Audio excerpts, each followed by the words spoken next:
सहनावतु सहनौ भुनक्तु सह वीर्यं करवावहै तेजस्विनावधीतमस्तु मा विद्विषावहै।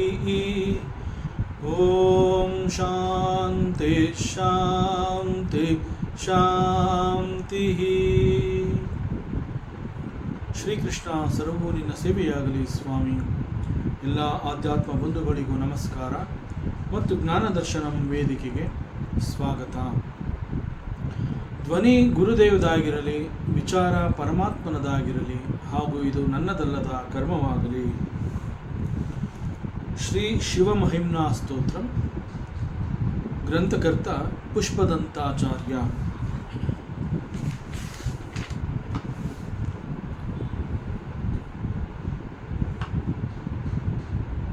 Whatever it is made up of parts. Then it is called an assemblage. It is an assemblage. ಮತ್ತು ಈ ರೀತಿ ಯಾವುದೇ ಒಂದು ಅನೇಕಗಳಿಂದ ನಿರ್ಮಾಣವಾಗಿದೆ ಅಂತಂದರೆ ದಟ್ ನಿರ್ಮಾಣ ಇಸ್ ಕಾಲ್ಡ್ ದಿ ಸೃಷ್ಟಿ. That is the birth of that particular thing or an object. ಅಂತಹದ್ದನ್ನು ಜನ್ಮ ಅಂತ ಕೂಡ ನಾವು ಹೇಳ್ತೀವಿ. ಸೊ ಹೀಗೆ ಅನೇಕಗಳಿಂದ ಕೂಡಿ ಯಾವುದೋ ಒಂದು ಸಿದ್ಧವಾಗಿ ಇಲ್ಲಿ ಬರಬೇಕು ಅನ್ನುವಂತಹದ್ದನ್ನು ನಮ್ಮ ಶಾಸ್ತ್ರ ಜನ್ಮ ಅಂತ ಕರೆಯುತ್ತೆ. ವಿತೌಟ್ ಜನ್ಮ ಆ ಅನೇಕಗಳು ಸೇರಿ ಒಂದಾಗಿ ಇಲ್ಲಿ ಬರೋದಕ್ಕೆ ಸಾಧ್ಯವೇ ಇಲ್ಲ. So it can come here only as ಜನ್ಮ. ಸೊ ಈ ವಿಚಾರವನ್ನು ಸ್ವಲ್ಪ ಸೂಕ್ಷ್ಮವಾಗಿ ನಾವು ಚಿಂತನೆ ಮಾಡಿದಾಗ ನಮ್ಮ ವೇದಾಂತದಲ್ಲಿ ಭಗವಂತನನ್ನು ಪೂರ್ಣಃ, ಹಿ ಈಸ್ ಎ ಪೂರ್ಣ ಪುರುಷ ಅಂತ ಕರೀತಾರೆ. ಯಾಕೆ ಭಗವಂತನನ್ನು ಪೂರ್ಣ ಪುರುಷ ಅಂತ ಕರೀತಾರೆ ಅಂತಂದರೆ, ಅನೇಕಗಳು ಸೇರಿ ಆಗಿರೋಂತಹವನಲ್ಲ ಅವನು ಭಗವಂತ. ಹಿ ಈಸ್ ಆಲ್ವೇಸ್ ಎ ಪೂರ್ಣ. ಭಗವಂತ ಅಂತಂದರೆ ಹಿ ಈಸ್ ಎ ಪೂರ್ಣ ವಸ್ತು. ಆತ್ಮವಸ್ತು ಮೀನ್ಸ್ ಈಸ್ ಎ ಪೂರ್ಣ ವಸ್ತು. ಆ ಪೂರ್ಣ ವಸ್ತು ಹೇಗಿದೆ ಅಂತಂದರೆ, ಏನಾದರೂ ಆ ಒಂದು ವಸ್ತುವಿಗೆ ನಾವೇ ಏನನ್ನಾದರೂ ಸೇರಿಸಿದ್ರೆ ಆಗಲೂ ಕೂಡ ಅದು ಪೂರ್ಣವಾಗಿಯೇ ಇರುತ್ತೆ. ಅಥವಾ ಆ ಒಂದು ವಸ್ತುವಿನಿಂದ ಒಂದು ಸ್ವಲ್ಪ ಭಾಗವನ್ನು ನಾನು ತಗೋತೀನಿ ಅಂತಂದರೆ then again it is a ಪೂರ್ಣ ವಸ್ತು. ಸೊ ಅಲ್ಲಿ ಕೊರತೆ ಎನ್ನುವಂತಹದ್ದೇ ಇಲ್ಲ. ಸೊ ಎಲ್ಲಿ ಕೊರತೆ ಎನ್ನುವಂತಹದ್ದು ಇರೋದಿಲ್ಲ, ದಟ್ ಈಸ್ ಕಾಲ್ಡ್ ದಿ ಪೂರ್ಣ ವಸ್ತು. ಈ ಕಾರಣದಿಂದ ಭಗವಂತನನ್ನು ಪೂರ್ಣ ಪುರುಷ, ಅವನು ಅನೇಕಗಳಿಂದ ಕೂಡಿಲ್ಲ. He is ಏಕಃ. ಪರಮಾತ್ಮನನ್ನು ಈ ಕಾರಣದಿಂದ ಪೂರ್ಣಃ, ಏಕಃ ಈ ರೀತಿಯಾಗಿ ನಮ್ಮ ಶಾಸ್ತ್ರ ಕರೆಯುತ್ತೆ. ಸೊ ಭಗವಂತ ಅಂತ ಹೇಳಿದಾಗ ಹಿ ಈಸ್ ಎಟರ್ನಲ್. ಅವನು ಶಾಶ್ವತ, ಅವನು ಸದಾ ಇರೋವನು. ಅವನು ಎಂದೋ ಒಂದು ದಿನ ನಮ್ಮಂತೆ ಜನ್ಮವನ್ನು ತಗೊಂಡು ಇಲ್ಲಿ ಬಂದವನಲ್ಲ. ಅವನಿಗೆ ಹುಟ್ಟು ಅನ್ನುವಂತಹದ್ದಿಲ್ಲ. ಅವನಿಗೆ ಹುಟ್ಟೇ ಇಲ್ಲ ಅಂತಂದ ಮೇಲೆ ಅವನಿಗೆ ಮರಣ ಅನ್ನುವಂತಹದ್ದು ಕೂಡ ಇಲ್ಲ. ಹುಟ್ಟು ಮರಣಗಳು ಇಲ್ಲದ ಕಾರಣ ಹಾಗೂ ಅವನು ಸದಾ ಇರೋದರಿಂದ he is called eternal. He is ಶಾಶ್ವತ. ಜಗತಾಂ ಭವವಿಧಿ ಅಧಿಷ್ಠಾತಾರಂ ಅನಾದೃತ್ಯ ಭವತಿ ಕಿಂ. ಈ ಒಂದು ತತ್ವ ಸಿದ್ಧಾಂತವನ್ನು ಹೊರತುಪಡಿಸಿ ಈ ಪ್ರಪಂಚ ಸೃಷ್ಟಿಯಾಗಿದೆಯಾ? ಒಂದು ಸೃಷ್ಟಿ ಆಗಬೇಕು ಅಂತಂದರೆ ಅದಕ್ಕೆ ಅನೇಕಗಳು ಬೇಕಾಗುತ್ತೆ. ಎಸ್ಪೆಷಲಿ ನಾವು ಸೃಷ್ಟಿ ಅಂತ ಯಾವುದನ್ನು ಕರಿತೀವಿ ಅಂತಂದರೆ, ನಾವು ಯಾವ ಒಂದು ಜಗತ್ತು ಅಥವಾ ಪ್ರಪಂಚ ಅಂತ ಹೇಳಿ ಅದನ್ನು ನಮ್ಮ ದಿನನಿತ್ಯದಲ್ಲಿ ನಾವು ಅದನ್ನು ಅನುಭವಿಸ್ತಾ ಬಂದಿದ್ದೀವಿ. We are experiencing every second. So ಈ ಪ್ರಪಂಚ ಅನ್ನುವಂತಹದ್ದನ್ನು ನಾವು ಸದಾಕಾಲ ಇದನ್ನು ನೋಡ್ತಾ ಇದ್ದೀವಿ, ಅನುಭವಿಸ್ತಾ ಇದ್ದೀವಿ, ಇದರ ಎಕ್ಸ್ಪೀರಿಯನ್ಸ್ ನಮ್ಗೆ ಆಗ್ತಾ ಇದೆ. ಸೊ ಈ ಪ್ರಪಂಚದಲ್ಲಿ ಯಾವುದಿದೆ ಯಾವುದಿಲ್ಲ, ಇಲ್ಲಿ ಅನೇಕಗಳಿದೆ. ಅನೇಕಗಳಿಂದ ಕೂಡಿರುವಂತಹ ಈ ಪ್ರಪಂಚದಲ್ಲಿ ಒಂದ ಎರಡ ಕೌಂಟ್ಲೆಸ್. ಸೊ ಈ ಅನೇಕಗಳು ಅಲ್ಲಿರೋದ್ರಿಂದ ಮತ್ತು ಆ ಅನೇಕಗಳು ನಮಗೆ ಗೋಚರವಾಗೋದ್ರಿಂದ ವಿ ಕಾಲ್ ದಿಸ್ ದೃಶ್ಯ ಪ್ರಪಂಚ. ಇಲ್ಲಿ ಅನೇಕಗಳಿದೆ. ದೃಶ್ಯ ಪ್ರಪಂಚ ಅಂತಂದರೆ ಇಲ್ಲಿ ಅನೇಕಗಳಿದೆ, ಆ ಅನೇಕಗಳೆಲ್ಲವನ್ನು ನಾನು ನೋಡಬಲ್ಲೆ. ಸೊ ಈ ಅರ್ಥ. ಸೊ ಹೀಗೆ ಇಂತಹ ಒಂದು ಸೃಷ್ಟಿ, ಇಂತಹ ಒಂದು ಜಗತ್ತು ಅಥವಾ ಪ್ರಪಂಚ ಅನ್ನುವಂತಹದ್ದು ನಿರ್ಮಾಣವಾಗಬೇಕು ಅಂತಂದರೆ ಅದಕ್ಕೆ ಅನೇಕಗಳು ಬೇಕಾಗುತ್ತೆ. ಅನೇಕಗಳು ಬೇಕಾಗಿ ಅದು ಒಂದು ಜಗತ್ತು ಅಂತ ಅನ್ನಿಸ್ಕೊಳ್ಳೋದ್ರಿಂದ ಅಲ್ಲಿ ಜಗತ್ತಿನಲ್ಲಿ ಅನೇಕಗಳಿದೆ. ಸೊ ಇಟ್ ಈಸ್ ಕಾಲ್ಡ್ ದೃಶ್ಯ ಪ್ರಪಂಚ. ಸೊ ಈ ಅರ್ಥದಲ್ಲಿ ನಾವೇನು ಈ ಜಗತ್ತು ಅಥವಾ ಪ್ರಪಂಚವನ್ನು ಸೃಷ್ಟಿ ಅಂತ ಹೇಳ್ತೀವಿ, ಆ ಸೃಷ್ಟಿ ಕೂಡ ಒಂದು ರೀತಿಯಲ್ಲಿ ನಿರ್ಮಾಣವಾಗಿದೆ. ಸೃಷ್ಟಿಯ ನಿರ್ಮಾಣ ಅಂತಂದರೆ somebody has created this. ನಿರ್ಮಾಣ ಮೀನ್ಸ್ ಅದು ತನಗೆ ತಾನೇ ಆಗಿರುವಂತಹದ್ದಲ್ಲ. So when it is said ನಿರ್ಮಾಣ, ಅಲ್ಲಿ ಯಾರದೋ ಒಂದು ಕೈವಾಡ ಇದೆ, ಯಾರೋ ಒಬ್ಬರು ಇದನ್ನು ನಿರ್ಮಾಣ ಮಾಡಿದ್ದಾರೆ. ಸೊ ಸೃಷ್ಟಿಯನ್ನು ನಿರ್ಮಾಣ ಅಂತ ಕರೆದಿರೋದ್ರಿಂದ ಇದು ಕೂಡ ಯಾವುದೋ ಒಂದು ಸಮಯದ ಘಟ್ಟದಲ್ಲಿ ಇದು ಹೊರ ಬಂದಿದೆ. ಸೊ ಯಾವುದೋ ಒಂದು ಸಮಯದಲ್ಲಿ ಇದು ಬಂದಿದೆ ಅಂತಂದಾಗ ಈ ಒಂದು ಸಿದ್ಧಾಂತದ ಪ್ರಕಾರ ಅನೇಕ ಭಾಗಗಳಿಂದ ಕೂಡಿ ನಿರ್ಮಾಣವಾಗಿರುವಂತಹ ಈ ಪ್ರಪಂಚ ನಿರ್ಮಾಣವಾಗಿದೆ ಮೀನ್ಸ್ ಅದರ ಸೃಷ್ಟಿಯಾಗಿದೆ ಮೀನ್ಸ್ ಅದಕ್ಕೆ ಈ ಒಂದು ಸೃಷ್ಟಿಗೆ ಜನ್ಮ ಅನ್ನುವಂತಹದ್ದು ಇಂತಹ ಸಮಯದಲ್ಲಿ ಸಿಕ್ಕಿದೆ ಅನ್ನೋದು ಕೂಡ ಇದು ತಿಳಿಸುತ್ತೆ. ಸೊ ಈ ಪ್ರಪಂಚ ಅನ್ನುವಂತಹದ್ದು ಈ ರೀತಿಯಲ್ಲಿ ಅನೇಕಗಳಿಂದ ಕೂಡಿ ನಿರ್ಮಾಣವಾಗಿದೆ, ಆರ್ ಸೃಷ್ಟಿಯಾಗಿದೆ, ಆರ್ ಜನ್ಮವನ್ನು ತೆಗೆದುಕೊಂಡಿದೆ ಅಂತಂದಾಗ ವೆನ್ ಇಟ್ ಈಸ್ ಸೆಡ್ ಹುಟ್ಟು ಆರ್ ಜನ್ಮ ಅನ್ನುವಂತಹದ್ದು ಇಂತಹದ್ದಕ್ಕೆ ಇದೆ ಅಂತ ಅಂದ ಮೇಲೆ ದರ್ ಈಸ್ ನೋ ಡೌಟ್ ಸಮ್ಡೇ ಯಾವತ್ತೋ ಒಂದು ದಿನ ಅದಕ್ಕೆ it should see an end, ಅದಕ್ಕೆ ಮರಣ ಅನ್ನುವಂತಹದ್ದು ಕೂಡ ಇರೋದರಲ್ಲಿ ಸಂಶಯವಿಲ್ಲ. ಸೊ ಈ ಎಲ್ಲ ಕಾರಣಗಳಿಂದ ಈ ಜಗತ್ತು ಆರ್ ಪ್ರಪಂಚವನ್ನು ನಾವು ಶಾಶ್ವತ ಅಂತ ಕೂಡ ಕರೆಯೋದಕ್ಕೆ ಸಾಧ್ಯವಿಲ್ಲ. ಈ ಒಂದು ಪ್ರಪಂಚಕ್ಕೆ ಅದಕ್ಕೆ ಆದ ಒಂದು ಪೀರಿಯಡ್, ಒಂದು ಅವಧಿ ಇದೆ. ಆ ಅವಧಿಯಲ್ಲಿ ಅದು ತನ್ನ ಇರುವಿಕೆಯನ್ನು ನಮಗೆ ತೋರಿಸುತ್ತೆ. ಆ ಅವಧಿ ಯಾವಾಗ ಪ್ರಾರಂಭ ಆಯಿತು ಅಂತಂದರೆ ಯಾವಾಗ ಈ ಒಂದು ಸೃಷ್ಟಿ ಅನ್ನುವಂತಹದ್ದು ನಿರ್ಮಾಣವಾಯಿತು ಅಂತ ನಾವು ಹೇಳ್ತೀವಿ. ಸೃಷ್ಟಿಯ ನಿರ್ಮಾಣ is the date of birth of that particular ಜಗತ್ತು. ದೆನ್ ಯಾವತ್ತೋ ಒಂದು ದಿನ ಇದು ಶಾಶ್ವತವಲ್ಲವಾದ್ದರಿಂದ it should see an end. ಈ ಒಂದು ಜಗತ್ತು ಆರ್ ಈ ಒಂದು ಸೃಷ್ಟಿ ಅನ್ನುವಂತಹದ್ದು ಕೂಡ ತನ್ನ ನಾಶವನ್ನು ಕಂಡುಕೊಳ್ಳಲೇಬೇಕು. ದಿಸ್ ಈಸ್ ದಿ ತತ್ವ ಸಿದ್ಧಾಂತ. ಸಿದ್ಧಾಂತ ಅಂತಂದ್ರೇನು? It's been proved beyond doubts. ಹೌದಾ ಅಂತ ನಾವು ಕೇಳೋ ಹಾಗೆ ಇಲ್ಲ. ಹೌದಾ ಅಂತಂದ್ರೇನು? ಯಾವಾಗ ನಾವು ಈ ರೀತಿ ಕೇಳ್ತೀವಿ ಅಂತಂದರೆ, ಏನೋ ಇಲ್ಲಿವರೆಗೆ ನನಗೆ ಗೊತ್ತಿಲ್ಲ, ಈ ಥರ ಆಗ್ತಾ ಇದೆ ಅಂತ ನೀನು ಹೇಳ್ತಾ ಇದೆಯಲ್ಲ, ಆದ್ದರಿಂದ ನಾನು ಹೌದಾ ಅಂತ ಕೇಳ್ತಾ ಇದ್ದೀನಿ, ಈ ಅರ್ಥ ಬರುತ್ತೆ. ಆದರೆ ಈ ಸೃಷ್ಟಿಯ ವಿಚಾರದಲ್ಲಿ ಈ ಸೃಷ್ಟಿಗೂ ಕೂಡ ಎಂದೋ ಒಂದು ದಿನ ನಾಶ ಅನ್ನುವಂತಹದ್ದು ಇದೆ ಅಂತಂದರೆ ಇಟ್ ಈಸ್ ಎ ಸಿದ್ಧಾಂತ, ಇಟ್ ಈಸ್ ಎ ತತ್ವ ಸಿದ್ಧಾಂತ. It's been proved beyond doubts. So ಅಲ್ಲಿ ನೋ ಕ್ವಶನ್ ಆಫ್ ಹೌದಾ, it is so. So it is this type of statements, ಈ ಒಂದು ರೀತಿಯ ಹೇಳಿಕೆಗಳನ್ನು ಸಿದ್ಧಾಂತ ಅಂತಂದರೆ ಇದು ಈ ರೀತಿ ಈಗಾಗಲೇ ಅನೇಕ ಬಾರಿ ನಿರೂಪವಾಗಿ ಹೋಗಿದೆ, ಈ ಒಂದು ಸತ್ಯವನ್ನು ತೋರಿಸಿಕೊಟ್ಟಿದೆ. ಸೊ ಈ ಪ್ರಪಂಚ ಅನ್ನುವಂಥದ್ದು ಕೂಡ ಇದರ ಅಡಿಯಲ್ಲಿ ಬಂದಿದೆ ಅಂತಂದ ಮೇಲೆ this can be called as a creation. So when you say this is a creation ಅಂತ ನೀ ಯಾವಾಗ ಹೇಳ್ತೀಯ, so there must be a creator to create this creation.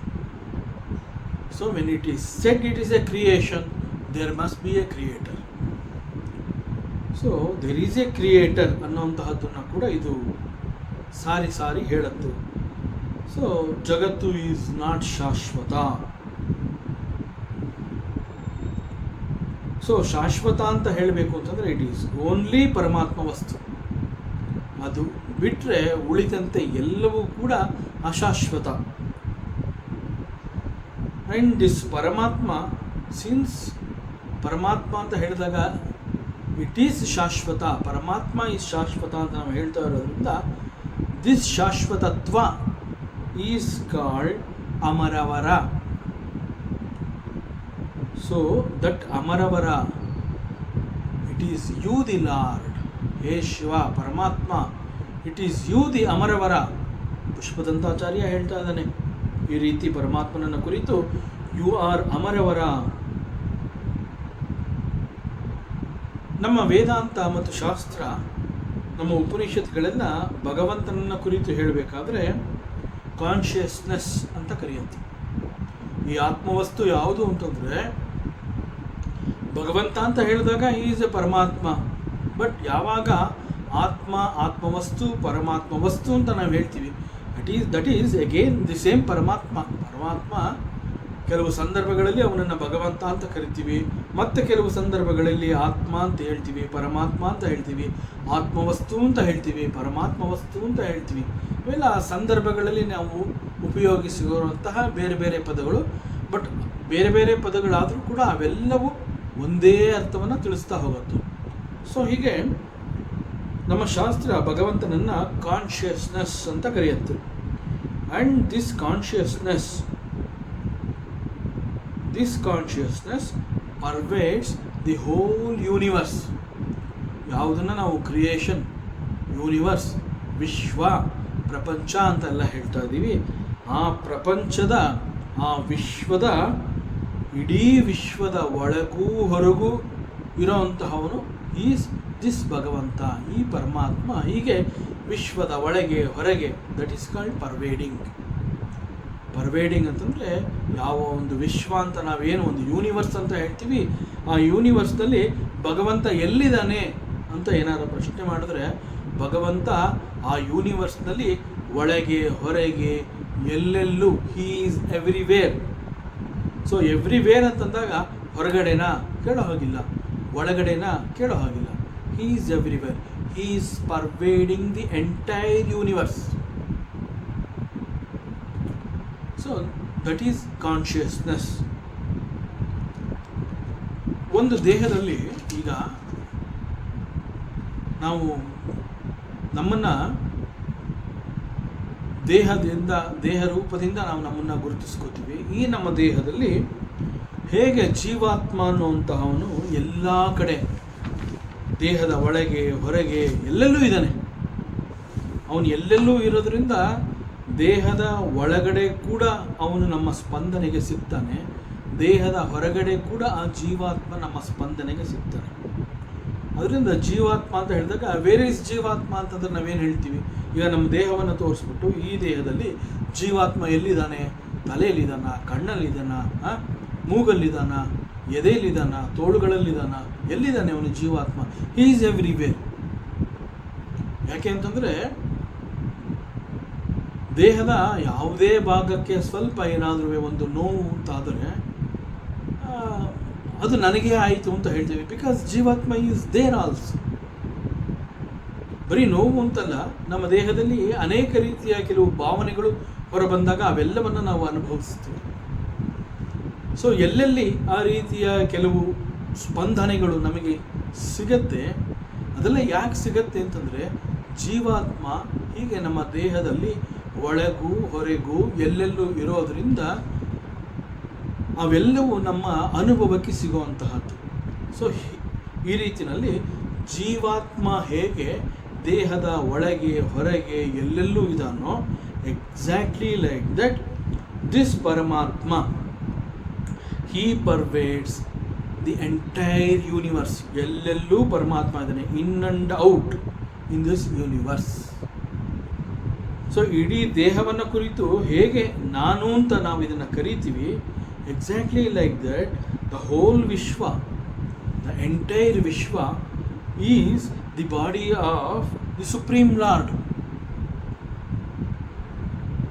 So ನಾನು ಅಂತ ಹೇಳಿದಾಗ ಇದು ನನ್ನ ದೇಹ ಅಂತ ಹೇಳಿ ಹೇಗೆ ಈ ದೇಹವನ್ನು ನಾನು ಗುರುತಿಸ್ತೀನಿ, ಆ ರೀತಿಯಲ್ಲಿ ಇವನೊಬ್ಬ ಭಗವಂತ,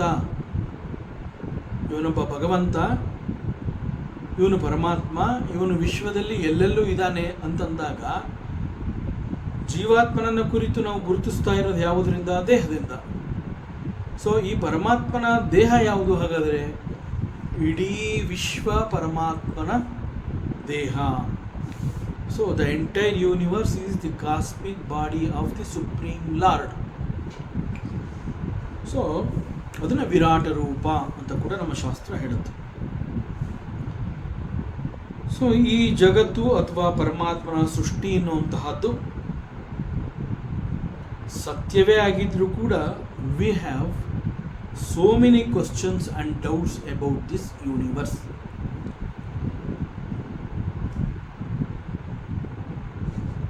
ಅನೇಕರು ಅನೇಕ ರೀತಿಯಲ್ಲಿ ವಾದವನ್ನು ಮಾಡ್ತಾರೆ. ಎಲ್ಲವುಗಳಿಗೂ it is because of the ದೇವ ಅಂತ ಒಂದು ವರ್ಗದ ಜನರ ನಂಬಿಕೆ. ದೇವರೇ ಇಲ್ಲ ಅನ್ನುವಂತಹದ್ದು ಮತ್ತೊಂದು ವರ್ಗದ ಜನ. ಸೊ ದೇವರೇ ಇಲ್ಲ ಅನ್ನುವಂತಹದ್ದಾದರೆ what is the other option? Anyway, ಇಲ್ಲಿವರೆಗೆ ನಾವೇನು ತಿಳ್ಕೊಂಡಿದ್ದೀವಿ? ದಿಸ್ ಕ್ರಿಯೇಷನ್ ಅನ್ನುವಂತಹದ್ದು ಇಟ್ ಈಸ್ ಅ ನಿರ್ಮಾಣ ಅಂತಂದರೆ somebody has created. So according to some people, god has created this creation, he is the creator. ಇದು ಹೆಚ್ಚು ಜನಗಳ ಒಂದು ನಂಬಿಕೆ. ಸೊ ಈ ಆಧಾರವನ್ನು ಹೆಚ್ಚು ಜನರು ನಂಬ್ತಾರೆ. But there are some people, ನಾವು ಚಾರ್ವಾಕಸ್ ಅಂತ ಹೇಳ್ತೀವಿ, ಅಥವಾ ಕೆಲವರಿಗೆ ದೇವರ ಮೇಲೆ ಅಥವಾ ಈ ರೀತಿಯಲ್ಲಿ ಆ ಒಂದು ಪರಮಶಕ್ತಿಯ ಮೇಲೆ ನಂಬಿಕೆ ಇದೆ ಇರೋರು, ಆ ದೇವರು ಇಲ್ಲ ಅಪ್ಪ, ಅದರ ಮೇಲೆ ನನಗೆ ನಂಬಿಕೆ ಇಲ್ಲ. ಸೊ ಪ್ರಪಂಚ ಇದೆಯಾ? ಇದೆ. ಪ್ರಪಂಚ ಇರೋದ್ರಲ್ಲಿ ನಾನು ಅನುಮಾನವನ್ನು ಹೇಳ್ತಾ ಇಲ್ಲ. ನನ್ನ ಅನುಮಾನ ದೇವರು ಇದ್ದಾನೆ ಅನ್ನೋದರಲ್ಲಿ ನನ್ನ ಅನುಮಾನ. ಇದು ಒಂದು ವರ್ಗದ ಜನ ಈ ರೀತಿ ವಾದ ಮಾಡ್ತಾರೆ. ಸೊ ಅಕಾರ್ಡಿಂಗ್ ಟು ದಟ್, ದೇವರೇ ಇಲ್ಲ ಅನ್ನುವಂತಹದ್ದಾದರೆ anyway this creation is been created. So if god is not the creator, ದೇವರೇ ಇಲ್ಲ ಅನ್ನುವಂತಹದ್ದಾದರೆ what is the other option? So ಯಾಕಿಂತಹದ್ದನ್ನೆಲ್ಲ ಯಾಕೆಂತಂದರೆ ಅವರ ಮನಸ್ಸಿನಲ್ಲಿ ಬರುವಂತಹದ್ದೇ ಇಂತಹ ಪ್ರಶ್ನೆಗಳು. Instead of appreciating the lord's creation, people are questioning about the existence of the god. ಸೃಷ್ಟಿಯನ್ನು ನೋಡಿದಾಗ ಎಷ್ಟೊಂದು ವಿಸ್ಮಯಗಳಿಂದ ಕೂಡಿದೆ ಅಂತ ಹೇಳಿ ಆಶ್ಚರ್ಯವನ್ನು ವ್ಯಕ್ತಪಡಿಸ್ತೀವಿ, ಮತ್ತು ಆ ಒಂದು ಪರಮಾತ್ಮನ ಶಕ್ತಿಯ ಬಗ್ಗೆ ನಾವು ತಲೆಬಾಗ್ತೀವಿ. ಬಿಕಾಸ್ ಎಷ್ಟು ದೊಡ್ಡ ಪ್ರಪಂಚ ಇದು, what A huge creation it is. ಮತ್ತು ಇಲ್ಲಿ ಯಾವುದಿದೆ ಯಾವುದಿಲ್ಲ, ಇಲ್ಲಿ ಎಲ್ಲವೂ ಇದೆ. ಇಲ್ಲಿ ಕೋಟಿ ಕೋಟಿ ಜನಗಳಿದ್ದಾರೆ. ಅದೇ ರೀತಿ ಎಷ್ಟೊಂದು ರೀತಿಯ there is A animal Kingdom, there is A plant Kingdom, ಜೀವ ಜಡ, ಹೀಗೆ ಈ ಕ್ರಿಯೇಷನಲ್ಲಿ ಎಷ್ಟೊಂದು ಜೀವರಾಶಿಗಳಿದೆ, ಜಡರಾಶಿಗಳಿದೆ. ಇವೆಲ್ಲವುಗಳಿಗೂ ಕೂಡ ಏನೋ ಒಂದು ಸದಾಕಾಲ ಬೇಕಾಗ್ತಾ ಇರುತ್ತೆ. ಸೊ ಆ ಬೇಕಾಗುವಂತಹದ್ದೆಲ್ಲ ಏನು ಮೇಲಿಂದ ಎಲ್ಲೂ ಉದುರೋದಿಲ್ಲ. It's been there in the creation. ಇದಿಲ್ಲೇ ಕ್ರಿಯೇಷನ್ನಲ್ಲೇ ಇದೆ, ಇದೇ ಸೃಷ್ಟಿಯಲ್ಲಿ ಅದು ಇದೆ. ಅದನ್ನು ಹುಡುಕಿ ತಂದು ನಾವು ಉಪಯೋಗಿಸ್ಕೊತಾ ಇದ್ದೀವಿ. That means the creator while creating this creation has kept everything intact. So ಯಾವುದಕ್ಕೂ ಎಲ್ಲೂ ಕೂಡ ಕೊರತೆಯನ್ನೇ ಮಾಡಿಲ್ಲ. So this must be appreciated. But instead of appreciating the Lord's creation, people, they have doubts about the existence of the God. ದೇವರು ಇದಾನ ಅನ್ನುವಂತಹದ್ದು ಅವರ ಮೂಲಭೂತವಾದ ಪ್ರಶ್ನೆ. ಯಾಕೆ ಇಂತಹ ಪ್ರಶ್ನೆಯನ್ನು ಮಾಡ್ತಾರೆ? ಬಿಕಾಸ್ ಪ್ರಪಂಚ ಅಂತ ಹೇಳಿದಾಗ ಅವರ ಕಣ್ಣಿಗೆ ಏನೋ ಒಂದು ಕಾಣುತ್ತೆ, ಅದನ್ನು ಗುರುತಿಸ್ತಾರೆ. ಅದನ್ನು ಗುರುತಿಸಿ ನೋಡ್ಬಿಟ್ಟು ಅವ್ರು ಹೇಳಿರೋಂತಹದ್ದಕ್ಕೂ ಅಲ್ಲಿರೋಂತಹದ್ದಕ್ಕೂ ತಾಳೆ ಹಾಕಿ ನೋಡಿ ತರ್ಕಬದ್ಧವಾಗಿ ವಿಚಾರ ಮಾಡಿ, ಎಸ್ ನೀ ಏನು ಹೇಳ್ತಿದ್ಯಾ, ಇಟ್ ಈಸ್ ಕರೆಕ್ಟ್ ಅಂತ ಹೇಳಿ ಅವರು ಒಪ್ಕೋತಾರೆ. ಸೊ ಲಾಜಿಕಲ್ ಆಗಿ they move and they accept. But ಪರಮಾತ್ಮ ಅಂತ ಹೇಳಿದಾಗ ಅದೊಂದು ನಂಬಿಕೆ. ಈಗ ಪ್ರಪಂಚದಲ್ಲಿ ಇಂತಹದ್ದಿದೆ ಅಂತ ಹೇಳಿದಾಗ ಅದನ್ನು ನೋಡ್ಬಿಟ್ಟು ಒಪ್ಕೊಳ್ಳೋಂತಹ ಅದೇ ಜನ ಅಂತಹದ್ದು ನನ್ನ ಎಕ್ಸ್ಪೀರಿಯನ್ಸ್ಗೆ ಬಂದರೆ ಮಾತ್ರ ನಾನು ಒಪ್ಕೋತೀನಿ ಅಂತ ಹೇಳೋವಂತಹ ಜನಗಳಿಗೆ ನಾವು ಪರಮಾತ್ಮನನ್ನು ತೋರಿಸೋದಕ್ಕೆ ಸಾಧ್ಯವಿಲ್ಲ.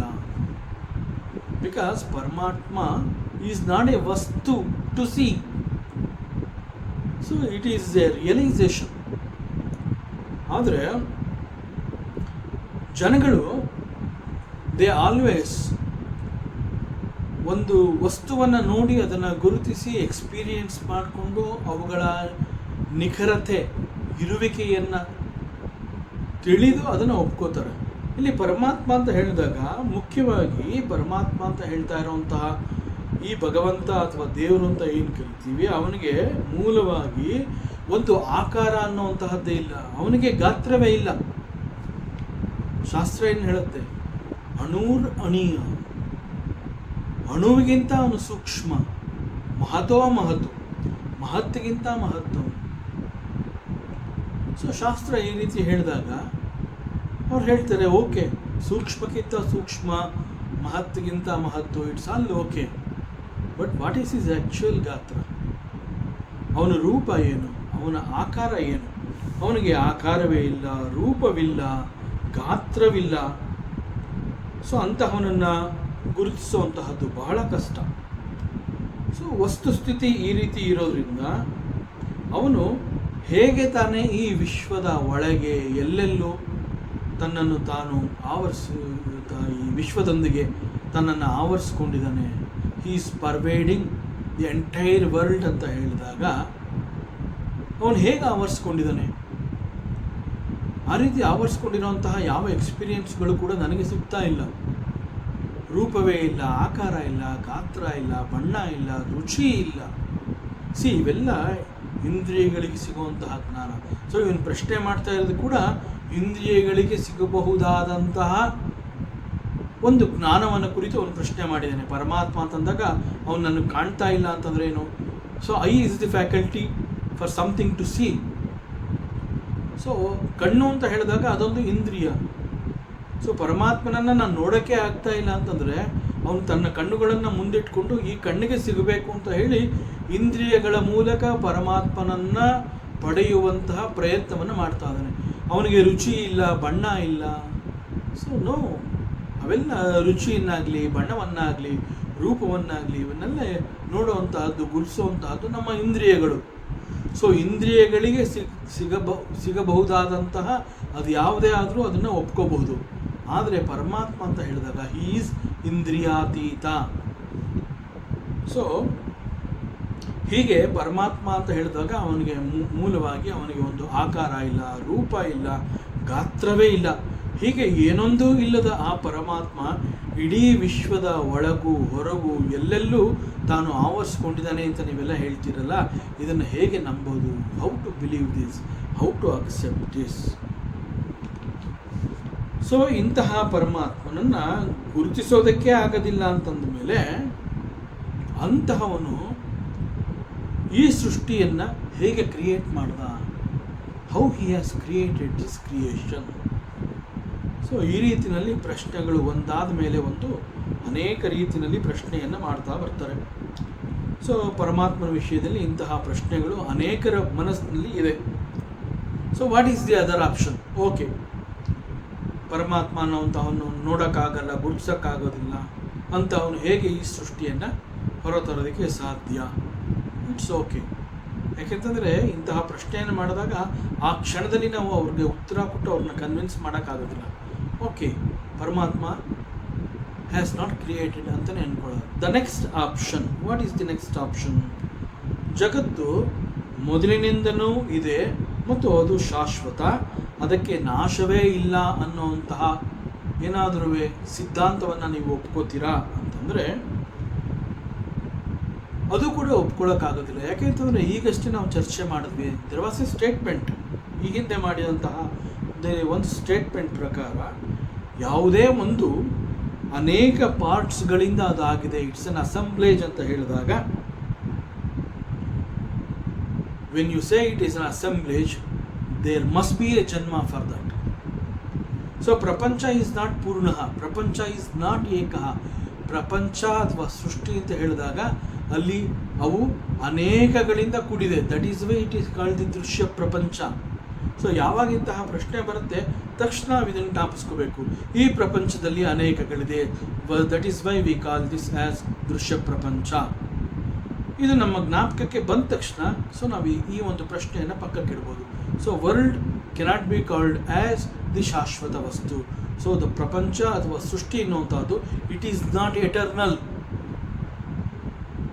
ಇದು ಶಾಶ್ವತವಲ್ಲ. ಯಾಕೆ ಅಂತಂದರೆ ಈ ಪ್ರಪಂಚ ಅಥವಾ ಸೃಷ್ಟಿ ಎನ್ನುವಂತಹದ್ದು ಅನೇಕಗಳಿಂದ ಆಗಿರುವಂತಹದ್ದು, ಅನೇಕಗಳಿಂದ ಕೂಡಿ ಆಗಿರುವಂತಹ ಈ ಪ್ರಪಂಚ ಅಂತಂದ ಮೇಲೆ ಇದಕ್ಕೆ ಒಂದು ಜನ್ಮ ಅನ್ನುವಂತಹದ್ದು ಇದೆ ಅನ್ನುವ ಅರ್ಥ. ಸೊ ಅಗೇನ್ ಇದೇ ಸಿದ್ಧಾಂತವನ್ನು ನಾವು ಅನುಸರಿಸಿದ್ರೆ ಜಗತ್ತು is not eternal, so it is a creation. So jagattu is a creation and there must be a creator. That creator is the Bhagavanta, the supreme lord. So ಜಗತ್ತನ್ನು ಪರಮಾತ್ಮ ಕ್ರಿಯೇಟ್ ಮಾಡಿಲ್ಲ, ಯಾರೋ ಮತ್ತೊಬ್ಬ ಜೀವನೇ ಅದನ್ನು ಕ್ರಿಯೇಟ್ ಮಾಡಿದ್ದಾನೆ. ಯಾಕೆ ಅಂತಂದರೆ ಪರಮಾತ್ಮನನ್ನು ನಾನು ನೋಡೇ ಇಲ್ಲ ಅಂತಂದ ಮೇಲೆ, ಆ್ಯಂಡ್ ಜಸ್ಟ್ ಬಿಕಾಸ್ ಪ್ರಪಂಚ is made up of so many things, it is an assemblage, ಆ ಒಂದು ಸಿದ್ಧಾಂತವನ್ನು ಮುಂದೆ ಇಟ್ಕೊಂಡು ಆ ಪ್ರಕಾರ ಈ ಜಗತ್ತನ್ನು ಸೃಷ್ಟಿ ಮಾಡಿರುವಂತಹವನು ಸೃಷ್ಟಿಕರ್ತ, ದಟ್ ಸೃಷ್ಟಿಕರ್ತ ಈಸ್ ಕಾಲ್ಡ್ ದಿ ಭಗವಂತ ಅಂತ ಹೇಳಿದ್ರೆ I will not accept it. So ಈ ಪ್ರಪಂಚವನ್ನು ಇದು ಸೃಷ್ಟಿಯಾಗಿರೋದಂತೂ ನಿಜ, ಆದರೆ ಭಗವಂತ ಅನ್ನುವಂಥವನು ಮಾಡಿದ್ದಾನೆ ಅನ್ನೋದ್ರ ಬಗ್ಗೆ ಇಲ್ಲ. ಸೊ ಭಗವಂತನ ಬದಲು ಬೇರೆ ಯಾರೋ ಇನ್ನೊಬ್ಬ ಜೀವಾತ್ಮನೇ ಇದನ್ನು ಮಾಡಿದ್ದಾನೆ ಅಂತ ಅಂದ್ಕೊಳ್ಳೋಣ. ಲೆಟ್ ಅಸ್ ಸಪೋಸ್ ಈ ವಾದವನ್ನು ಮುಂದೆ ತಂದರೆ again we have A question. ಯಾರು ಪ್ರಶ್ನೆಯನ್ನು ಮಾಡಿ ಅದಕ್ಕೆ ಭಗವಂತನಲ್ಲದೆ ಯಾರೋ ಮತ್ತೊಬ್ಬ ಅಂತ ಹೇಳ್ತಾನೋ ಅವನ ಪ್ರಶ್ನೆಯಲ್ಲೇ ನಾವು ಅವನಿಗೆ ಮತ್ತೆ ಕೂಡ ಪ್ರಶ್ನೆಯನ್ನು ಮಾಡಬಹುದು. ಹೇಗೆ ಅಂತಂದರೆ ಹಿಂದಿನ ಶ್ಲೋಕದಲ್ಲಿ ಇದೇ ರೀತಿ ಒಂದು ಪ್ರಶ್ನೆ ಬಂದಿತ್ತು. ಭಗವಂತ ಜಗತ್ತನ್ನು ನಿರ್ಮಾಣ ಮಾಡಿದ ಅಂತಂದಾಗ ಅವನಿಗೆ ಯಾಕೆ ಯಾವ ಆಸೆಗಳು ಅಥವಾ ಬಯಕೆಗಳ ಕಾರಣದಿಂದ ಸೃಷ್ಟಿಯನ್ನು ಮಾಡಿದ? ಯಾವುದೇ ಒಂದು ಉದ್ದೇಶವನ್ನು ಇಟ್ಕೊಂಡು ಭಗವಂತ ಇದನ್ನು ನಿರ್ಮಾಣ ಮಾಡಿರಬಹುದು, ಆದರೆ ಯಾವ ಉದ್ದೇಶ? ಅಲ್ಲಿ ಬಯಕೆಗಳಿಲ್ಲ, ಭಗವಂತನಿಗೆ ಬಯಕೆಗಳಿಲ್ಲ. ಯಾಕೆ ಅಂತಂದರೆ ಈಸ್ ಎ ಪೂರ್ಣ, ಅವನಲ್ಲಿ ಎಲ್ಲವೂ ಇದೆ. ಬಯಕೆ ಯಾರಿಗೆ ಉಂಟಾಗುತ್ತೆ ಅಂತಂದರೆ ಯಾರಿಗೆ ನನ್ನಲ್ಲಿ ಕೊರತೆ ಅನ್ನುವಂತಹದ್ದಿದೆ, ಇಂತಹದ್ದು ನನ್ನಲ್ಲಿ ಇಲ್ಲ ಅಂತ ಅನ್ನಿಸಿದಾಗ ಅದನ್ನು ಪಡೆಯುವ ಸಲುವಾಗಿ ನಾನು ಒಂದು ಬಯಕೆಯನ್ನು ವ್ಯಕ್ತಪಡಿಸ್ಬೋದು. ಸೊ ಹಿಂದಿನ ಶ್ಲೋಕದಲ್ಲಿ ಭಗವಂತ ಹ್ಯಾಸ್ ಕ್ರಿಯೇಟೆಡ್ ದಿಸ್ ವರ್ಲ್ಡ್ ಅಂತಂದಾಗ ಭಗವಂತನಿಗೆ ಯಾವ ಒಂದು ಬಯಕೆ ಇತ್ತು ಅನ್ನೋ ಒಂದು ಪ್ರಶ್ನೆಯನ್ನು ಬಂದಾಗ the very nature of the ಭಗವಂತ ಏನು ಅಂತಂದರೆ ಅವನಲ್ಲಿ ಎಲ್ಲವೂ ಇತ್ತು. ಅವನು ಬಯಕೆಯನ್ನು ಏನು ಹೊಂದಿರಲಿಲ್ಲ. ಇಟ್ ಈಸ್ ಓನ್ಲಿ ಎ ಸಂಕಲ್ಪ, ಇಟ್ ಈಸ್ ಓನ್ಲಿ ಎ ಸಂಕಲ್ಪ. ಕೇವಲ ತನ್ನ ಸಂಕಲ್ಪ ಶಕ್ತಿಯಿಂದ ಈ ಪ್ರಪಂಚವನ್ನು ಸೃಷ್ಟಿ ಮಾಡಿದ. ಸೊ ಹಿಂದಿನ ಶ್ಲೋಕದಲ್ಲಿ ಇದನ್ನು ನಾವು ವಿಚಾರ ಮಾಡಿದ್ವಿ. ಈಗ ಈ ಸೃಷ್ಟಿಗೆ ಭಗವಂತ ಅಲ್ಲ ಬೇರೆ ಯಾರೋ ಜೀವಾತ್ಮ ಒಬ್ಬ ಈ ಒಂದು ಸೃಷ್ಟಿಯನ್ನು ಮಾಡಿದ್ದಾನೆ ಅಂತ ವಾದ ಮಾಡಿದ್ರೆ ಆ ಜೀವಾತ್ಮ ಭಗವಂತ ಅಲ್ಲ, ಓಕೆ, ಜೀವಾತ್ಮ ಹ್ಯಾಸ್ ಕ್ರಿಯೇಟೆಡ್ ದಿಸ್ ಕ್ರಿಯೇಷನ್ ಅಂತಂದರೆ ಆ ಜೀವಾತ್ಮನಿಗೆ ಈ ಕ್ರಿಯೇಷನನ್ನು ಮಾಡಬೇಕು ಅನ್ನುವಂತಹ ಯಾವ ಬಯಕೆ ಅಥವಾ ಉದ್ದೇಶ ಆ ಜೀವಾತ್ಮನಲ್ಲಿತ್ತು. Number 1. Number 2, with which instrument the ಜೀವ ಹ್ಯಾಸ್ ಕ್ರಿಯೇಟೆಡ್ ದಿಸ್ ವರ್ಲ್ಡ್. ಭಗವಂತನನ್ನು ಅವನನ್ನೇ ಪ್ರಶ್ನೆ ಮಾಡಿದ್ಮೇಲೆ ಇಲ್ಲೂ ಕೂಡ the same questions it applies even for a ಜೀವಾತ್ಮ. ಭಗವಂತ ಮಾಡ್ದ ಅಂತಂದಾಗ ಹೇಗೆ ಪ್ರಶ್ನೆಗಳನ್ನು ಮಾಡ್ತಾ ಇದ್ದಾರೆ, ಅದೇ ರೀತಿ ಭಗವಂತನಲ್ಲ ಯಾರೋ ಒಬ್ಬ ಜೀವಾತ್ಮ ಮಾಡಿದ್ದಾನೆ ಅಂತಂದಾಗ these questions should be applied. So ಅವನಿಗೆ ಯಾವ ಉದ್ದೇಶ ಇತ್ತು, with which instruments he has created this creation. So ಹೀಗೆ ಪ್ರಶ್ನೆಗಳು ಅಲ್ಲೂ ಕೂಡ ಬರುತ್ತೆ. ಸೊ ಇಂತಹ ಅನುಮಾನಕ್ಕೆ ಶ್ಲೋಕದ ಈ ಭಾಗ ಈ ರೀತಿ ಹೇಳುತ್ತೆ. ವಾ ಅನೀಶ ಭುವನ ಜನನೆ ಕುರ್ಯಾತ್ ಕಹ ಪರಿಕರಃ. ಪರಿಕರಃ ಅಂತಂದರೆ ಇನ್ಸ್ಟ್ರುಮೆಂಟ್. ಸೊ ಪರಿಕರಃ ಅಂತಂದರೆ ದ ಇನ್ಸ್ಟ್ರುಮೆಂಟ್ ಯೂಸ್ಡ್. ಕಹ ಯಾವುದು, ಭುವನ ಜನನೆ ಈ ಭೂಮಿಯಲ್ಲಿ ಜನಿಸಿದ ಯಾವ ಅನೀಶ. ಅನೀಶ ಅಂತಂದ್ರೆ ಏನು? ಈಗ ಅನೀಶ ಅನ್ನುವಂತಹ ಪದದಲ್ಲಿ ಈಶಾ ಅನ್ನುವಂತಹ ಪದವನ್ನು ಕೂಡ ನಾವು ನೋಡಬಹುದು.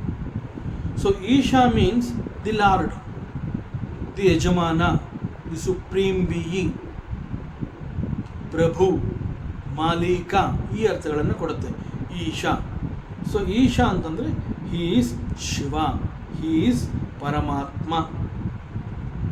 ಸೊ ಈಶಾ ಮೀನ್ಸ್ ಹಿ ಈಸ್ ಯಜಮಾನ, ಶಿವ, ಪರಮಾತ್ಮ, ಪರಮೇಶ್ವರ, ಮಹಾದೇವ,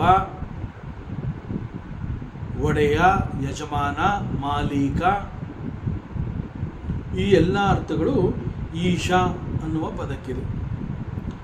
ಸೊ ಅನೀಶಾ ಅಂತಂದರೆ ಈಶನಲ್ಲ, ಅನೀಶ, ಈಶನಲ್ಲ, ಶಿವನಲ್ಲ, ಪರಮಾತ್ಮನಲ್ಲ, ಮಹಾದೇವನಲ್ಲ. So who is he? ಅನೀಶಾ ಮೀನ್ಸ್ ಜೀವಾತ್ಮ, ಈಶಾ ಮೀನ್ಸ್ ಪರಮಾತ್ಮ, ಅನೀಶಾ ಮೀನ್ಸ್ ಜೀವಾತ್ಮ. So the one who has no powers at all. ಅದಕ್ಕೆ ಜೀವಾತ್ಮನನ್ನು ಅಲ್ಪಶಕ್ತಿಮಾನ್, ಎಲ್ಲೋ ಒಂಚೂರಿದೆ. ಅಂದರೆ ಭಗವಂತ ಅಂತ ಹೇಳಿದಾಗ ಮಹಾಶಕ್ತಿಮಾನ್. ಸೊ ಹೀಗೆ ಅನೀಶಾ ಅನ್ನುವಂಥಕ್ಕೆ ಈ ರೀತಿಯ ಅನೇಕ ಅರ್ಥಗಳನ್ನು ನಾವು ನೋಡ್ಬೋದು. ಸೊ ಕೆಲವರ ಪ್ರಕಾರ ಈ ಜಗತ್ತು ಅನ್ನುವಂತಹದ್ದು ನಿರ್ಮಾಣವಾಗಿರುವಂಥದ್ದು ಯಾರೋ ಒಬ್ಬ ಜೀವನಿಂದ ಅನ್ನುವಂತಹದ್ದಾದರೆ what is his desire and why did he create this world. And again ಇಲ್ಲೂ ಕೂಡ ಪ್ರಶ್ನೆಗಳು ಅದೇ ರೀತಿಯಲ್ಲಿ ರಿಪೀಟ್ ಆಗುತ್ತೆ. ಸೊ ಜಗತ್ತನ್ನು ನೋಡಿದ್ರೆ ಇಲ್ಲಿರುವಂತಹ ವಿಸ್ಮಯಗಳು ಮತ್ತು ಕಾಂಪ್ಲಿಕೇಶನ್ಸ್, ಬರೀ ವಿಸ್ಮಯ ಆಶ್ಚರ್ಯ ಇಲ್ಲ, ಅನೇಕ ರೀತಿಯ ಕಾಂಪ್ಲಿಕೇಶನ್ಸ್ಗಳು ಈ ಪ್ರಪಂಚದಲ್ಲಿದೆ. ಆ ಕಾಂಪ್ಲಿಕೇಶನ್ಸ್ಗಳನ್ನ ನಾವು ಸರಿಯಾಗಿ ಅರ್ಥ ಮಾಡ್ಕೊಳ್ದೆ ಹೋದರೆ very difficult to live in this huge creation peacefully.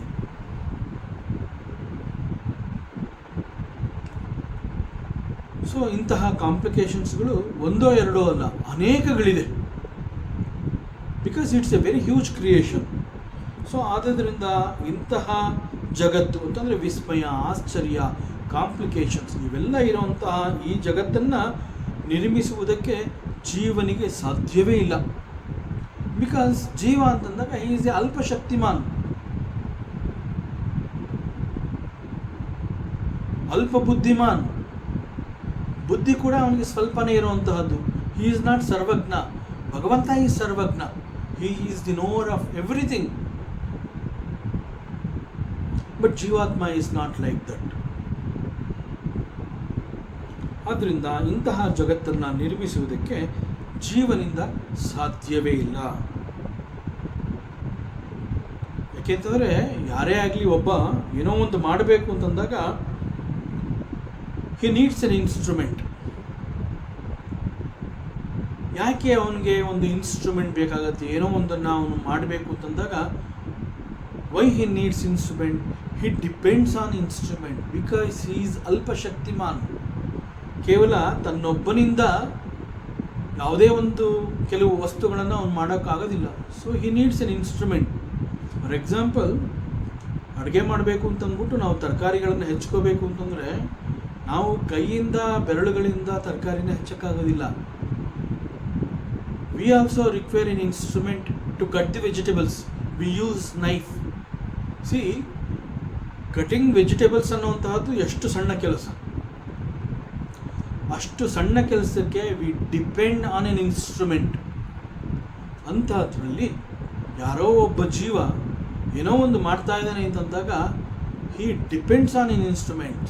He needs an instrument to complete that particular given task or job. So without certain instruments, ಜೀವ cannot do anything. ಅವನಿಂದ ಏನೋ ಒಂದನ್ನು ಕೂಡ ಮಾಡೋದಕ್ಕೆ ಸಾಧ್ಯವಿಲ್ಲ. ವಾ ಅನೀಶಾ ಭುವನ ಜನನೇ ಕುರ್ಯಾತ್ ಕಹ ಪರಿಕರಃ. ಸೊ ಇದೆಲ್ಲದರ ಜೊತೆಗೆ he has got a limited knowledge. Even ಅವನಿಗೆ ಏನೋ ಒಂದು ಇನ್ಸ್ಟ್ರೂಮೆಂಟ್ ಸಿಕ್ಕಿದ್ರೂ ಕೂಡ ಅವನಿಗೆ ಮಾಹಿತಿ ಬೇಕು, ಜ್ಞಾನ ಬೇಕು. So he has got some material, he has got a instrument. ಈಗ ತರಕಾರಿ ಇದೆ, ನೈಫ್ ಇದೆ, ಬಟ್ ಅದು ಹೇಗೆ ಕಟ್ ಮಾಡಬೇಕು ಅನ್ನೋಂತಹ ಜ್ಞಾನ ಬೇಕು. ವೆಜಿಟೇಬಲ್ಸ್ನ ಕಟ್ ಮಾಡಬೇಕು ಅಂತಂದರೆ, ಇಲ್ಲ ಅಂತಂದರೆ there is N instrument and there is material, but he cannot cut the vegetables unless he has got the knowledge how to cut it. Exactly like that, ಈ ಒಬ್ಬ ಜೀವ ಅಥವಾ ಜೀವಾತ್ಮ ಅಂತ ಹೇಳಿದಾಗ ಅವನಿಗೆ ಈ ಇನ್ಸ್ಟ್ರೂಮೆಂಟ್ ಜೊತೆಗೆ ಮತ್ತು ಸಾಮಗ್ರಿಗಳ ಜೊತೆಗೆ ಸ್ವಲ್ಪ ಬುದ್ಧಿ ಕೂಡ ಬೇಕು. ಆದರೆ ಜೀವಾತ್ಮ ಅಂತ ಹೇಳಿದಾಗ ಈಸ್ ಎ ಅಲ್ಪ ಬುದ್ಧಿಮಾನ್, ಅಲ್ಪ Shaktimaan. has got limited knowledge. ಯಾಕೆ ಅವನಿಗೆ ಲಿಮಿಟೆಡ್ ನಾಲೆಡ್ಜ್ ಅಂತಂದರೆ ಅನೇಕ ಸಂದರ್ಭಗಳಲ್ಲಿ we all experience this.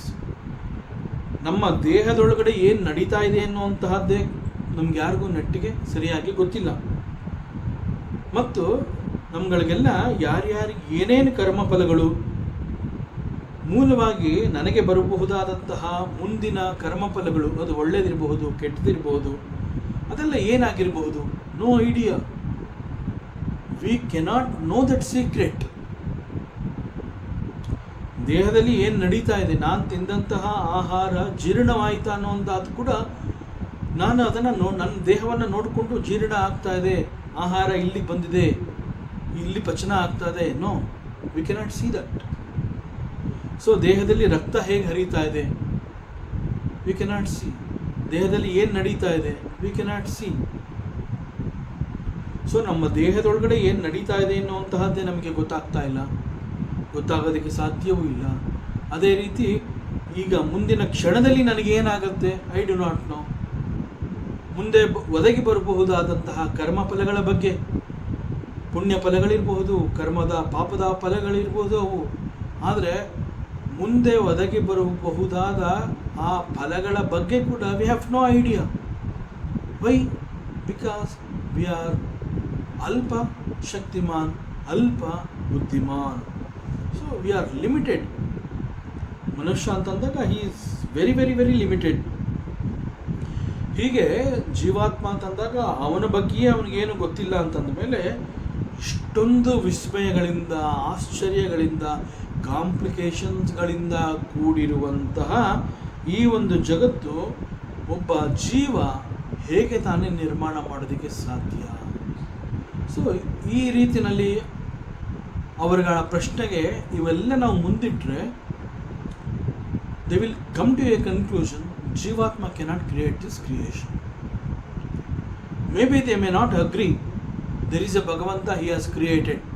But the next option, Bhagavanta ಅಲ್ಲದೆ ಮತ್ತೊಬ್ಬ ಯಾರಾದರೂ ಇದನ್ನು ಮಾಡಿದಾನಾ ಅನ್ನುವಂತಹ ಪ್ರಶ್ನೆ ಅವ್ರಿಗೆ ಬಂದಾಗ, ಈ ವಿಚಾರಗಳನ್ನ ಅವ್ರ ಮುಂದೆ ಇಟ್ಟಾಗ they will come to a conclusion. Yes, definitely a Jivatma cannot create this creation. ಇಲ್ಲಿಗೆ ಬಂದು ನಿಲ್ತಾರೆ. So there must be a creator to create this creation, huge world, and that creator is none other than the Bhagavanta, the Paramatma. Yata ime manda tvam prati samsherata amaravara. ಈ ಎಲ್ಲ ಕಾರಣಗಳಿಂದ there are few people who stuck in certain finite things. ಈ ಆತ್ಮ ವಿಚಾರಗಳಲ್ಲಿ, ಆತ್ಮನ ವಿಚಾರದಲ್ಲಿ ಅವರೆಲ್ಲ ಮುಂದುವರಿಯೋಕ್ಕೆ ಸಾಧ್ಯವೇ ಇಲ್ಲ. ಯಾಕೆ ಅವರು ಮುಂದುವರಿಯೋದಿಲ್ಲ ಅಂತಂದರೆ they are stuck because they do not have faith in the ಶಾಸ್ತ್ರಾಸ್, they do not have faith in the ಆತ್ಮವಿಚಾರ, they do not believe the ಪರಬ್ರಹ್ಮ ಪರಮಾತ್ಮ. ಒಬ್ಬ ಸುಪ್ರೀಂ ಲಾರ್ಡ್ ಇದ್ದಾನೆ, ಒಬ್ಬ ಶಿವ ಇದ್ದಾನೆ, ಒಬ್ಬ ಈಶ್ವರ ಇದ್ದಾನೆ. ಈ ನಂಬಿಕೆ ಅವ್ರಿಗಿಲ್ಲ. ಈ ನಂಬಿಕೆ ಅವ್ರಿಗಿಲ್ಲದೆ ಇರೋದ್ರಿಂದ ಆತ್ಮನ ವಿಚಾರದಲ್ಲಿ ದೇ ಆರ್ ಸ್ಟಕ್. ಅವರಲ್ಲೇ ನಿಂತು ಬಿಡ್ತಾರೆ. ಯಾವ ಒಂದು ಪ್ರಶ್ನೆಯನ್ನು ಮುಂದಿಟ್ಕೊಂಡು ಬಂದಿರ್ತಾರೆ ಆ ಪ್ರಶ್ನೆಗೆ ಅವ್ರಿಗೆ ಉತ್ತರ ಸಿಗೋದು ಇಲ್ಲ, ಮತ್ತು ಉತ್ತರ ಕಂಡುಹಿಡ್ಕೊಳ್ಳೋಕ್ಕೂ ಆಗೋದಿಲ್ಲ, ಹಿಂತಿರುಗಿ ಬರೋಕ್ಕಾಗೋದಿಲ್ಲ, ಮುಂದೆ ಹೋಗೋಕ್ಕಾಗೋದಿಲ್ಲ. Is called they are stuck. So ಮಂದಾಹ, ಮಂದಾಹ ಮೀನ್ಸ್ ಅನೇಕ ಬೇರೆ ಬೇರೆ ಪಾರ್ಟ್ಸ್ಗಳಿಂದ ಆಗಿರುವಂತಹದ್ದು. ಸೊ ಇನ್ಫ್ಯಾಕ್ಟ್ ಜಗತ್ತಿನಲ್ಲಿರುವಂತಹ ಅನೇಕಗಳಿಂದ ಆಗಿದೆ. ಫಸ್ಟ್ ಆಫ್ ಆಲ್ ಜಗತ್ತಿನಲ್ಲೇ ಅನೇಕಗಳಿದೆ. ಆ ಅನೇಕಗಳಲ್ಲಿ ಒಂದೊಂದು ಕೂಡ ಅನೇಕಗಳಿಂದ ಆಗಿರುವಂತಹದ್ದು. That is why it is called ವಿಸ್ಮಯ ಅಂಡ್ ಆಶ್ಚರ್ಯ and very complicated. Because you don't see the whole universe as the whole jagattu. Jagattu itself is not purna. ಜಗತ್ತು ಅಂತಂದಾಗ ಅದು ಅನೇಕಗಳಿಂದ ಕೂಡಿದೆ. ಸೊ ನಾನು ಪ್ರಪಂಚವನ್ನು ನೋಡ್ತಾ ಇದ್ದೀನಿ ಅಂತ ನನ್ನ ಕಣ್ಣೆದುರುಗಡೆ ಇರುವಂತಹ ಕೆಲವು ಭಾಗಗಳನ್ನು ನೋಡಿದಾಗ ಡೆಫಿನೆಟ್ ಆಗಿ it cannot be the entire universe, because beyond the reach of my ice still there is universe, still there is prapancha. So at one shot I cannot see the entire jagat as a whole. So jagattu ಅಂತಂದಾಗ that itself is not purna. ಈ ಕಾರಣದಿಂದ ಜಗತ್ತು ಅಂತ ಹೇಳಿದಾಗ ಅದನ್ನು ದೃಶ್ಯ ಪ್ರಪಂಚ ಅಂತ ಕೂಡ ನಾವು ಕರಿತೀವಿ. ಕಾರಣ ಈ ಜಗತ್ತಿನಲ್ಲಿ ಅನೇಕ ವಸ್ತುಗಳನ್ನು ಈ ನಮ್ಮ ಪ್ರಪಂಚ ನಮಗೆ ತೋರಿಸ್ಕೊಡುತ್ತೆ, ಪರಿಚಯ ಮಾಡಿಕೊಡುತ್ತೆ. ಇನ್ಫ್ಯಾಕ್ಟ್ ಪ್ರಪಂಚದಲ್ಲಿರುವಂತಹ ವಸ್ತುಗಳು ನಮಗೆ ಪರಿಚಯ ಆಗುವಂತಹದ್ದೇ ಆ ಜಗತ್ತು ತೋರಿಸಿದಾಗ ನಮ್ಮ ಇಂದ್ರಿಯಗಳು ಪ್ರಪಂಚದಲ್ಲಿ ಮುನ್ನುಗ್ಗಿ ಅವುಗಳೆಲ್ಲದರ ಮಾಹಿತಿಯನ್ನು ಪಡೆದು ನಮಗೆ ಬಂದು ಅದು ತಿಳಿಸ್ಕೊಡುತ್ತೆ. ಸೊ ಇನ್ಫ್ಯಾಕ್ಟ್ ನಾವು ಇಂದ್ರಿಯಗಳು ಅಂತ ಹೇಳಿದಾಗ, ಸೆನ್ಸ್ ಆರ್ಗನ್ಸ್ ಅಂತ ಹೇಳಿದಾಗ, ಆ ಸೆನ್ಸ್ ಆರ್ಗನ್ಸ್ ಅನ್ನುವಂತಹದ್ದು ಆ ರೀತಿ ಪ್ರಪಂಚದಲ್ಲಿ ಮುನ್ನುಗ್ಗಿ ಇಂತಹ ಒಂದು ಸತ್ಯಗಳನ್ನು, ಜ್ಞಾನವನ್ನು ಅವುಗಳು ಸಂಪಾದನೆ ಮಾಡದೆ ಹೋಗಿದ್ದರೆ ನಾವು ಒಂದು ಮೂಲೆಯಲ್ಲಿ ಕೂತ್ಕೋಬೇಕಾಗಿತ್ತು. ನಮಗೆ ಜ್ಞಾನ ಅನ್ನೋವಂತಹದ್ದೇ ಇರ್ತಿರಲಿಲ್ಲ. ಸೊ ನಮ್ಮ ಜ್ಞಾನಕ್ಕೆ ಏಕೈಕ ಕಾರಣ ಅಂತಂದರೆ it is because of the sense organs which runs in to the world and captures so many ಜ್ಞಾನಾಸ್. ಸೊ ಅವೆಲ್ಲವನ್ನು ಕಲೆಕ್ಟ್ ಮಾಡ್ಕೊಂಡು ಬಂದು ನಮಗೆ ಕೊಟ್ಟು ನಮ್ಮನ್ನು ವಿದ್ಯಾವಂತ, ಜ್ಞಾನವಂತ ಅಂತ ನಮ್ಮನ್ನು ಕರೆಯೋ ಹಾಗೆ ಮಾಡುತ್ತೆ. It is because of the cooperation of the sense organs. So ಅನೇಕಗಳು ಇಲ್ಲಿವೆ, ಈ ಜಗತ್ತಿನಲ್ಲಿವೆ ಅನ್ನೋ ಕಾರಣದಿಂದ ದಿಸ್ ಜಗತ್ತು ಇಸ್ ಕಾಲ್ಡ್ ದಿ ಪ್ರಪಂಚ ಆರ್ ದಿ ದೃಶ್ಯ ಪ್ರಪಂಚ. And it is very surprising that ದೇವರ ವಿಷಯದಲ್ಲಿ ನಂಬಿಕೆ, ಶ್ರದ್ಧೆ ಇಲ್ಲದೆ ಇರುವಂತಹ ಅನೇಕರು ಈ ರೀತಿಯ ಮೂರ್ಖ ಪ್ರಶ್ನೆಗಳನ್ನು ಮಾಡ್ತಾರೆ. ಪುಷ್ಪದಂತಾಚಾರ್ಯ ಹೇಳ್ತಾ ಇದ್ದಾರೆ, ಹೇ ಪರಮಾತ್ಮ, ಹೇ ಶಿವ, ಜಗತ್ತು ಅಂತಂದರೆ ಅದು ಈ ರೀತಿ ಇದೆ, ಎಷ್ಟೊಂದು ಆಶ್ಚರ್ಯ, ಎಷ್ಟೊಂದು ವಿಸ್ಮಯ, ಸೋ ವಂಡರ್. ಅಂತಹ ವಂಡರು ಒಬ್ಬ ಜೀವಾತ್ಮ ಡೆಫಿನೆಟ್ಲಿ ಕೆನಾಟ್ ಈವನ್ ಅವನು ಇಮ್ಯಾಜಿನ್ ಕೂಡ ಮಾಡ್ಕೊಳಕ್ಕಾಗೋದಿಲ್ಲ. ಅವನ ಕಲ್ಪನೆಗೆ ಸಿಗದೇ ಇರೋಂತಹದ್ದನ್ನು ನೀನು ನಮಗೆ ತಂದು ಕೊಟ್ಟಿದೆಯಾ ಪ್ರಪಂಚ ಅಂತ ಹೇಳಿ. ಆದರೆ ಮೂರ್ಖ ಜನಗಳು ಪರಮಾತ್ಮನ ಮೇಲೆ ನಂಬಿಕೆ ಇಲ್ಲ, ಶ್ರದ್ಧೆ ಇಲ್ಲ, ದೇ ಡೋಂಟ್ ಬಿಲೀವ್. ಅಂತಹವರು ಇಂತಹ ಮೂರ್ಖ ಪ್ರಶ್ನೆಗಳನ್ನು ಮಾಡ್ತಾರೆ. ಹಾಗೂ ಪರಮಾತ್ಮನ ವಿಷಯದಲ್ಲಿ they have their own doubts. ಆ ಡೌಟ್ಸ್ ಅನ್ನೋಂತಹದ್ದೇನು ಅವರು ಮುಂದುವರಿಯೋಕ್ಕೆ ಆಗೋದಿಲ್ಲ. ಇಟ್ ಈಸ್ ಕಾಲ್ಡ್ ಸಂಶಯ. ಸಂಶಯ ಅಂತಂದ್ರೇನು? ಅದು ನಿನ್ನನ್ನು ತಡೆದು ಬಿಡುತ್ತೆ, ನೀನು ಮುಂದುವರಿಯೋದಕ್ಕೆ ಬಿಡೋದಿಲ್ಲ. ನಿನ್ನನ್ನು ಮುಂದುವರಿಯೋದಕ್ಕೆ ಬಿಡದಂತೆ ನಿನ್ನನ್ನು ಅಲ್ಲೇ ಸ್ಟಾಪ್ ಮಾಡತ್ತಲ್ಲ, ದಟ್ ಈಸ್ ಕಾಲ್ಡ್ ದಿ ಸಂಶಯ. ಆ್ಯಂಡ್ ಸಂಶಯ ಇಟ್ಸ್ ಎ ಸ್ಯಾನ್ಸ್ಕ್ರಿಟ್ ವರ್ಡ್. ಸಂಶಯ ಅಂತ ಹೇಳಿದಾಗ ಅಲ್ಲಿ ದೆರ್ ಈಸ್ ಎ ಅಡಗಿರುವಂತಹ ಮತ್ತೊಂದು ಪದ ಏನು ಅಂತಂದರೆ ಬಹಳ ಒಳ್ಳೆಯ ಅರ್ಥವನ್ನು ಕೊಟ್ಟಿದ್ದಾರೆ. ಸಂಶಯ ಅಂತಂದರೆ ಶಯನ means to go for sleep. ಶಯನ ಅಂತಂದ್ರೇನು? ನಿದ್ದೆ ಮಾಡೋದಕ್ಕೆ ಹೇಳುವಂತಹದ್ದು ಪದ ಅದು ಶಯನ. So that which packs the knowledge to sleep is called the samshaya. So ಶಯನ, ನಿದ್ರೆ ಮಾಡೋದಕ್ಕೆ ಯಾವ ಒಂದು ಜ್ಞಾನ ನಮ್ಮನ್ನು ಉತ್ತೇಜಿಸುತ್ತೆ, ದಟ್ ಈಸ್ ಕಾಲ್ಡ್ ದಿ ಸಂಶಯ. ಸೊ ಯಾವುದೇ ಸಮಯದಲ್ಲಿ ಈ ಅನುಮಾನ ಆರ್ ಸಂಶಯ ಅನ್ನುವಂತಹದ್ದು ನಮ್ಮನ್ನು ಮುಂದುವರಿಯೋದಕ್ಕೆ ಬಿಡೋದಿಲ್ಲ.